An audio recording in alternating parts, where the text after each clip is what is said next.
Bueno amigos, aquí de vuelta para poder hacer nuestra recopilación de Números capítulo 6. Pero antes sabemos lo importante de la oración. Y recuerden que lo que estamos haciendo es leyendo la Biblia y leyendo la palabra de Dios. Muchas veces, muchos de nosotros siempre hemos deseado hacerlo, pero nunca hemos encontrado el tiempo o el momento. Entonces esta es una muy buena oportunidad para que juntos lo podamos hacer. Donde estemos podemos escuchar la palabra y podamos seguir aprendiendo. No se trata de leer un pedazo, un versículo y no darle realmente, ¿cómo se llama? El verdadero significado de lo que quiere decir. Entonces cuando nos leen un verso, un párrafo, se escucha bonito, es agradable, pero no sabemos cuál es el contexto y todo lo que realmente estaba sucediendo. Entonces es importante leer la Biblia en la manera que lo estamos haciendo, porque vamos a entender con más claridad por qué Dios decía esas cosas, en qué momento las decía y qué era lo que Él deseaba realmente.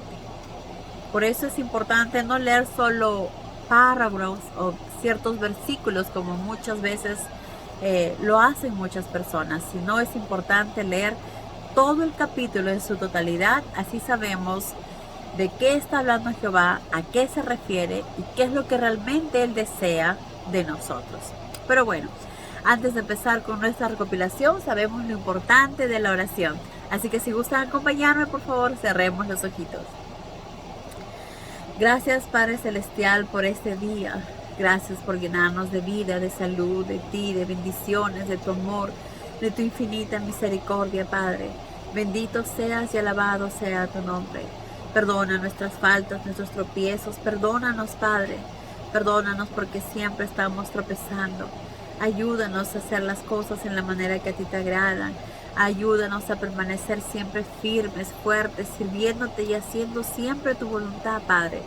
Tomando siempre en cuenta tus enseñanzas cada vez que tengamos que tomar alguna decisión o hacer algo en nuestra vida diaria. Perdona nuestras faltas, líbranos de todo mal. Y también te pedimos que nos ayudes con el entendimiento de tu palabra, para poder atesorarla en nuestros corazones y practicarla todos los días en nuestra vida diaria. Y te pedimos todo esto en el nombre de Cristo Jesús, tu Hijo amado. Amén. Muy bien amigos, entonces en este capítulo nos hablan acerca del Nazareo. ¿Qué pasa? Jehová le dijo a Moisés estas otras instrucciones para el pueblo de Israel. Cuando un hombre o una mujer haga el voto del nazareato, consagrándose a Jehová de un modo especial durante todo el periodo de su consagración a Jehová, no debe probar bebidas fuertes. No debería probar ningún tipo de bebida fuerte, ni vino añejo, ni recién hecho, ni mosto, ni uvas, ni pasas. No puede comer nada de lo que proviene de la uva, ni siquiera los granillos o el ollejo. Entonces, esto es lo que Jehová decía. Pero antes de empezar, debemos entender qué es el nazareo. Pues viene del término hebreo que significa para singularizado, dedicado, separado. Es un término hebreo. Entonces, ¿qué significa nazareo? Singularizado, o sea, siendo uno solo, dedicado para hacer solo la voluntad de Dios, separado para servir a Jehová. Entonces, nazareo significa singular, que es uno, dedicado y separado. Había dos clases de nazareos: los que hacían el voto por voluntad propia y los nombrados por el mismo Dios.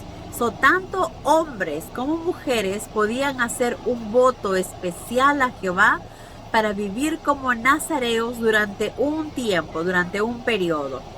Los que lo hacían por voluntad propia tenían 3 restricciones, como hemos ido leyendo. La primera, que no podían probar ningún producto de la vid, ¿verdad? En absoluto. Tampoco podían cortarse el cabello, tenían que dejarse crecer el pelo. Y el tercero es que no podían tocar ningún cadáver, así sea un pariente muy cercano. No podían tocar porque estaban en voto, estaban separados para servir a Jehová, por lo tanto no podían manchar eso. Los que eran, ahora, ¿qué pasaba si de casualidad el cuerpo de un muerto se caía encima de él o lo tocaba, pues él tenía que presentar un sacrificio hacia el sacerdote.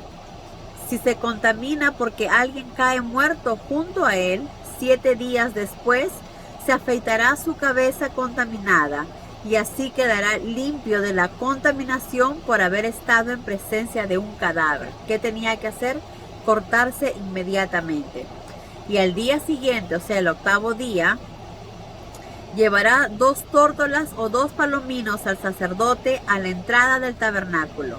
Y el sacerdote ofrecerá estas aves como holocausto, como expiación para poder limpiarlo de lo que había sucedido.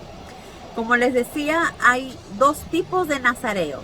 Uno, los que desean hacerlo por decisión propia.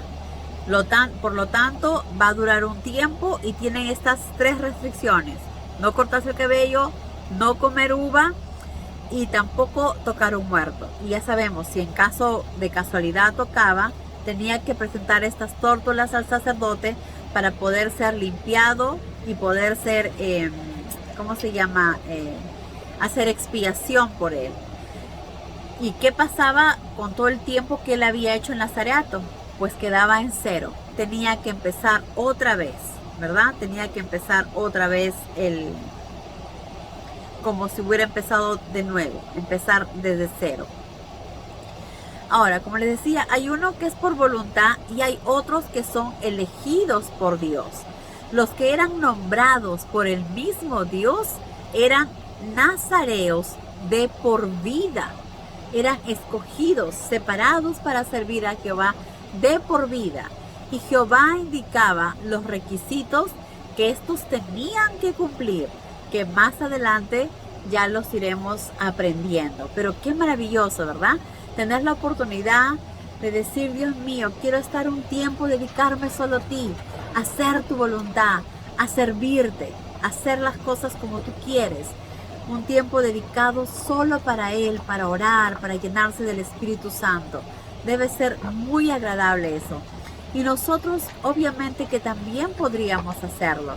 Pero recordemos que como cristianos, nuestro Jesús, que es nuestro Cordero, Él ya nos limpió del pecado. Y gracias a Él tenemos la oportunidad de estar cerca a Dios, de poder hablar, de poder orar. Entonces es importante que si queremos hacer eso también nosotros, claro que ya lo estamos, porque Jesús nos ha separado. Porque nos dice, si nosotros creemos en Jesús, somos parte de su familia. Entonces, si nosotros creemos en Jesús, debemos vivir como un nazareo. Debemos vivir cada momento haciendo la voluntad de nuestro Padre, sirviendo en la manera que Él nos agrada. Sabemos que eso en la actualidad ya no se hace, ¿verdad?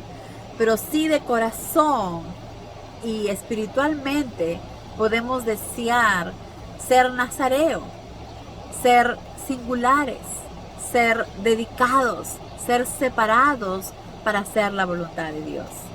Al ser cristianos, esto ya sucede. Al ser cristianos y Cristo lavarnos y limpiarnos, entonces nos separa para servir a Jehová.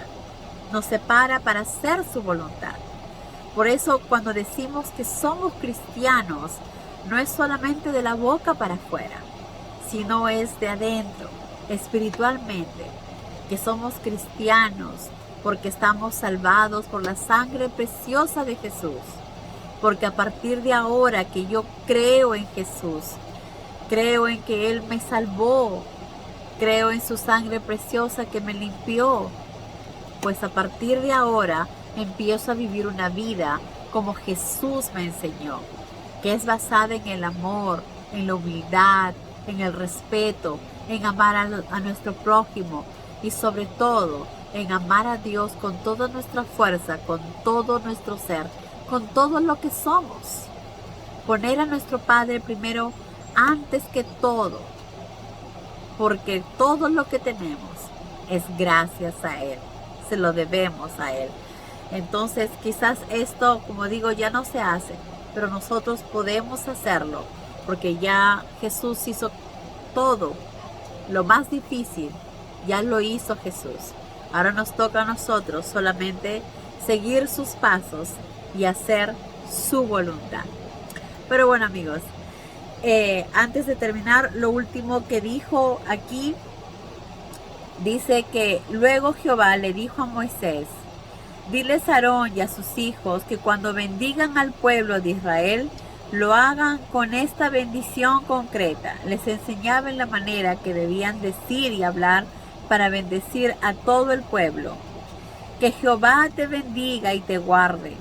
Que el rostro del Señor resplandezca por tu causa. Que Él te sea propicio, te muestre su favor y te dé su paz. Y eso es lo que deseo también para ustedes. Y eso es lo que debemos atesorar en nuestros corazones. El infinito amor de nuestro Padre, que siempre está buscando la manera de protegernos, de cuidarnos, de bendecirnos. ¿Y cómo podemos hacer que eso sea posible? Simplemente obedeciéndolo, simplemente haciendo su voluntad, escuchando lo que Él nos dice, poniendo en práctica sus enseñanzas.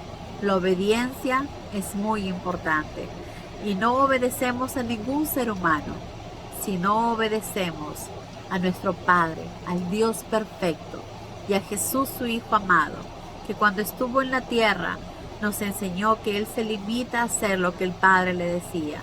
Y Jesús nos enseñó a amar sin límites y a perdonar sin límites. Que Dios los bendiga, amigos. Adiós.